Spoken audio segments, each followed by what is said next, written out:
कार्तिक मास महत्तम अध्याय 11। हरे कृष्ण, राधे राधे। कार्तिक मास में स्नान, दान, धर्म, हवन, उपवास ये सब करने से जीव जो है वो भारी से भारी, जो भयंकर से भयंकर पाप होते हैं, जो उसने पुण्य पहले जन्म में किए होते हैं, उन सब से उसको मुक्ति मिल जाती है। तो क्यों ना हम इस जन्म में अपने जो हमने पिछले जन्म के जो हमारे पाप हैं या इस जन्म के जो पाप हैं, उन सबको हम इस महीने में स्नान, दान, धर्म, दीपदान ये सब करके क्यों ना हम उन पापों से मुक्ति पा लें। सोचो, इस बारे में विचार करो। और अभी भी समय है। कार्तिक मास में जितना पुण्य कर्म हो सकता है उतना ज़्यादा से ज़्यादा पुण्य कर्म करो। और अब हम भगवान श्री गणेश जी महाराज को याद करते हैं और सुनते हैं आज का कार्तिक मास महत्तम का अध्याय 11। शिव शंभु के लाल तुम, करुणा बड़े निधान, विपदा में संसार है, हरो कष्ट भगवान। बोलो गणेश जी महाराज की जय।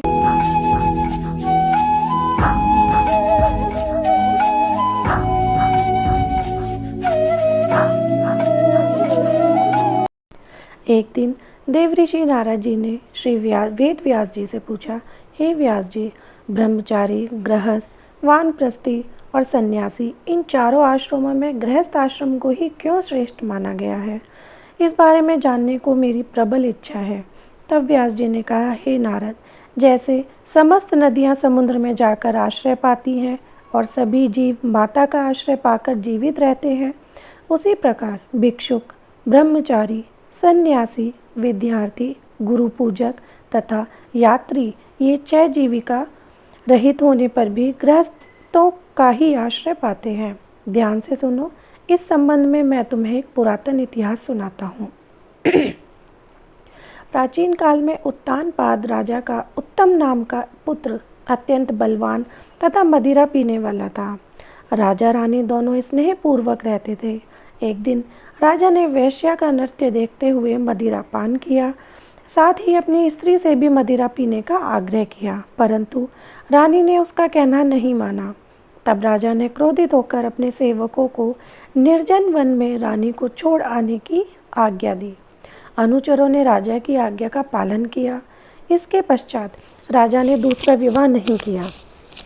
रानी के वियोग को सहन करते हुए राजा प्रजा का पुत्र के समान पालन करने लगा। एक दिन एक ब्राह्मण ने राजा उत्तानपाद के समीप आकर निवेदन किया, हे राजन, मेरी स्त्री का किसी ने अपहरण कर लिया है। इस कारण मैं अत्यंत दुखी हूँ। आप मेरी पत्नी को तलाश करवाकर मुझे वापस दिलवाने की व्यवस्था करें। राजा ने कहा, हे महाराज, मुझे नहीं मालूम कि आपकी स्त्री को कौन, किधर और कहाँ ले गया है। इस स्थिति में उसे ढूंढकर कहाँ से ला सकता हूँ? यह सुनकर ब्राह्मण बोला, राजन, छठा भाग करके रूप के प्राप्त करने के कारण आप प्रजा के रक्षक हैं। मेरी स्त्री अपने घर में सो रही थी, वहाँ से उसे कोई हर कर ले गया। अतएव आपका कर्तव्य है कि आप उसे कहीं से भी ढूंढ कर लाएं। राजा ने कहा, हे विप्र, मैंने आपकी स्त्री को कभी नहीं देखा है और ना ही मैं यह जानता हूँ कि वैसे वह कैसे रंग रूप व स्वभाव वाली है, तब मैं उसे कैसे खोज सकता हूँ। यह सुनकर ब्राह्मण बोला, यद्यपि वह कर्कश स्वभाव की, कठोर वचन बोलने वाली, काले रंग की और कुरूपा है, तथापि मैं उसकी निंदा नहीं करता, क्योंकि वह मेरी पत्नी अर्धांगिनी है, अर्थात अर्धांगिनी है। यह सुनकर राजा ने कहा, जब तुम्हारी स्त्री ऐसी कुरूपा और क्रूर स्वभाव की है, तब उसे प्राप्त करके क्या करोगे? उसके स्थान पर मैं तुम्हें अत्यंत सुंदर, शील स्वभाव की अन्य स्त्री दे सकता हूँ। ब्राह्मण ने कहा, राजन, मेरी पत्नी मेरे धर्म कर्म की अर्धांगिनी है, अतः उसकी रक्षा करना मेरा परम धर्म है। जो पुरुष अपनी स्त्री की सुरक्षा नहीं करता, उसके वर्ण संकर संतान उत्पन्न होती है और उसके पितर नरकवासी होते हैं। वैश्यागामी पुरुष का कल्याण कभी नहीं हो सकता और जो मनुष्य ऋतुकाल के पश्चात अपनी स्त्री से सहवास नहीं करता, उसके पितर 1 मास तक उसके रुधिर में तैरते हैं। ब्राह्मण के ऐसे वचन सुनकर राजा अपने शस्त्रास्त्र लेकर और रथ पर सवार होकर उस स्त्री को खोजने चल दिया। कुछ दूर जाकर उसने एक आश्रम देखा जिसमें एक महान तपस्वी कुशा के आसन पर विराजमान थे। राजा के आश्रम में आया देखकर भी ऋषि ने उसका कोई आदर सत्कार नहीं किया। ऋषि कहने लगे, मैं जानता हूँ कि तुम राजा उत्तानपाद के पुत्र हो, मगर यहाँ किस कारण आए हो? राजा ने कहा, हे मुने, एक ब्राह्मण के घर से कोई उसकी स्त्री को हरकर ले गया है। मैं उसी की खोज में इधर आया हूँ, मगर ना तो आपने मुझे अर्घ्य दिया और ना ही किसी प्रकार आदर सत्कार किया। इसका क्या कारण है? ऋषि ने उत्तर दिया, हे राजन, तुम अर्घ्य योग्य होते हुए भी इस समय उसके पात्र नहीं हो, क्योंकि तुमने अपनी निरपराध स्त्री का वन में त्याग किया है।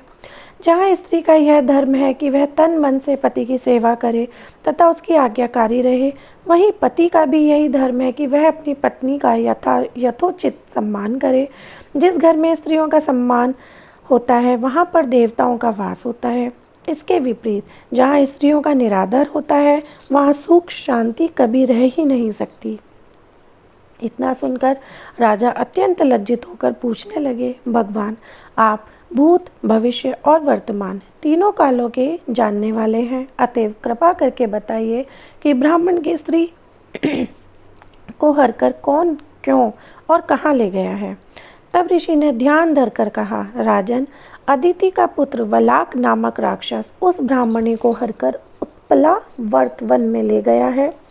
तुम उसको ढूंढकर ब्राह्मण का संयोग कराओ। यह सुनकर राजा मुनि को प्रणाम करके अपने रथ पर सवार होकर उत्पला वर्त वन में जा पहुंचा। वहां जाकर राजा ने देखा कि एक स्त्री बिल्व फल खा रही है। ब्राह्मण ने जैसा बताया था वैसा ही रंगरूप देखकर राजा ने उसे पहचान लिया और कहा, हे कल्याणी, तुम कौन हो और इस वन में क्यों आई हो? तब ब्राह्मणी बोली, मैं अतिरात्र की पुत्री तथा विलास पुत्र की स्त्री हूँ। मैं अपने घर में सो रही थी कि वलाक नामक राक्षस अपहरण करके मुझे यहाँ ले आया है। यहाँ लाने के बाद उसने ना तो मुझे किसी प्रकार का कष्ट दिया है और ना मेरा सतीत्व नष्ट करने का प्रयत्न किया है। इतना होने पर भी अपने पति के वियोग के कारण मैं अत्यंत दुखी हूँ। राजा ने पूछा, हे ब्राह्मणी, वह राक्षस कहाँ गया है? तब ब्राह्मणी ने बताया कि वह इस वन के अमुक स्थान पर गया है। जब राजा ब्राह्मणी द्वारा बताए स्थान पर पहुंचा तो राक्षस देखते ही राजा के चरणों में गिरकर बोला, राजन, मेरे लिए क्या आ गया है? तब राजा ने कहा, अरे निशाचर, तू ब्राह्मणी को हरकर क्यों लाया है? यदि तू इसके साथ विवाह करना चाहता है तो यह अत्यंत कुरूपा है, और यदि तेरी खाने की इच्छा हो तो वैसा कह।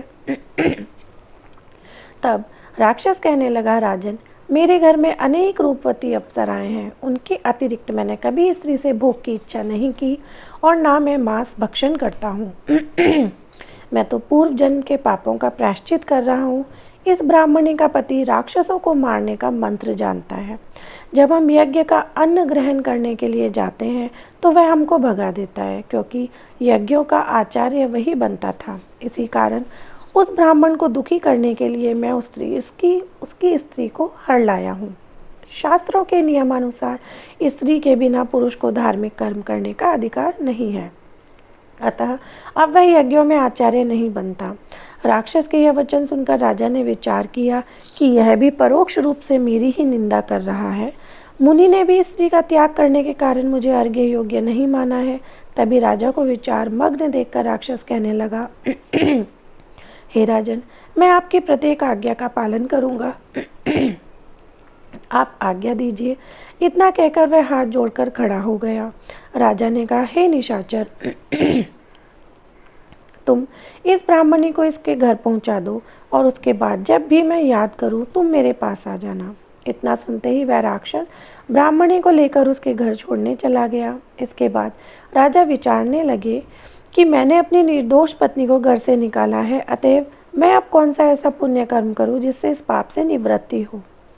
तब राजा ने पुनः उन्हीं मुनि के पास जाकर उनसे उपाय पूछा। मुनि ने कहा, हे राजन, पुरुष के लिए स्त्री धर्म, अर्थ, काम और मोक्ष सभी कुछ देने वाली है। इतना ही नहीं, स्त्री के बिना इस लोक तथा परलोक कहीं पर भी सुख की प्राप्ति नहीं हो सकती। स्त्री चाहे कैसी भी हो, कुरूपा, मूर्ख, रोगी, दरिद्री या खोटे स्वभाव वाली क्यों ना हो, पुरुष को उसका सम्मान करना ही चाहिए।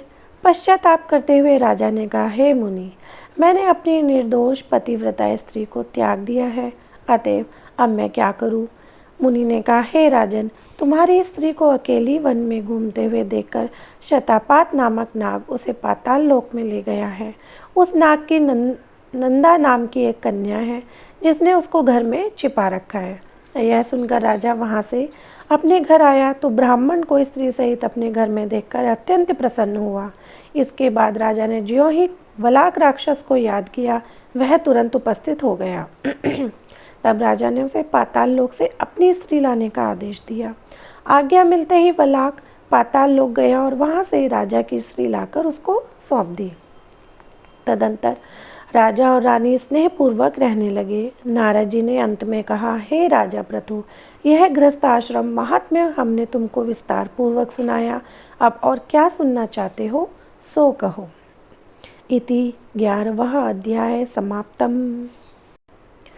तो फ्रेंड्स, यहाँ होता है हमारा 11वां अध्याय समाप्त। और आप सबसे थोड़ा सा क्षमा मांगना चाहूँगी, क्योंकि मौसम भी बदल रहा है और जल्दी जल्दी स्नान करना होता है, तो ना गला ख़राब है और खांसी भी है, जुकाम भी है और फीवरिश फील होता है, तो ना थोड़ा सा वो खराश रहती है ना, तो करके साफ़ करना पड़ता है गला। तो प्लीज़ आप उसको थोड़ा सा अवॉइड करिएगा। बस हमें तो कथा क्या, जो महात्मा है वो मुझे सुनाना है, आप लोगों को सुनना है, दोनों को मिलके पुण्य कर्म लेने हैं। तो बस फ्रेंड्स, जाने से पहले आप सबसे हमेशा की तरह एक विनती और एक अनुरोध कि अगर आपको मेरी वीडियो अच्छी लगती है, मेरी वीडियो को प्लीज़ लाइक करो और अपने फ्रेंड्स एंड फैमिली के साथ शेयर ज़रूर से करना। और अगर आप मेरे चैनल पर पहली बार आए हैं तो प्लीज़ प्लीज़ प्लीज़ मेरे चैनल को सब्सक्राइब करना और उसके साथ जो बेल आइकन है उसको भी प्रेस कर देना। और जितना जितना जितना ज़्यादा हो सके भैया कार्तिक मास के महात्म्य सुनो और दीपदान करो, स्नान करो और दान करो। बस यही सब करेंगे तो ये मास पुण्य फल देगा सबको। तो फ्रेंड्स, अब मैं मिलती हूँ आपसे कल एक नई वीडियो और एक नए अध्याय के साथ। तब तक के लिए हरे कृष्ण, राधे राधे। बोलो विष्णु भगवान की जय, बोलो लक्ष्मी मैया की जय, बोलो कार्तिक के ठाकुर की जय।